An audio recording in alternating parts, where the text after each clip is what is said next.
ব্যানার্জিকে চ্যালেঞ্জ করছি, আপনার যদি সত্যি কথা বলার মানুষের কাছে সৎ সাহস থাকে, তাহলে আপনার প্রিয় চ্যানেল 18 একদিন আপনি বসুন, বিশ্ববাবু মজুমদার বসবে আর আপনি বসবেন আর আমি বসবো আমি।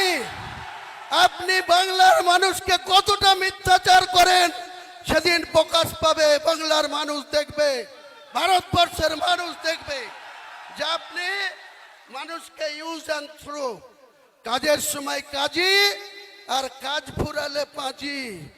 কতদিন আপনার এই শক্তি থাকে? মমতা বন্দ্যোপাধ্যায়কে আমি চ্যালেঞ্জ করছি, আপনার সৎ সাহস থাকলে, সততা থাকলে আপনি বিশ্ববাবুকে ডেট দেন, আপনার সময় মতো বের করুন। আমাকে ডাকলেই বিশ্ববাবু মেসেজ দিলেই আমি কলকাতায় চলে যাব, স্টুডিওতে বসবো। আপনার সঙ্গে যদি আমি কোনো গদ্দারি করে থাকি,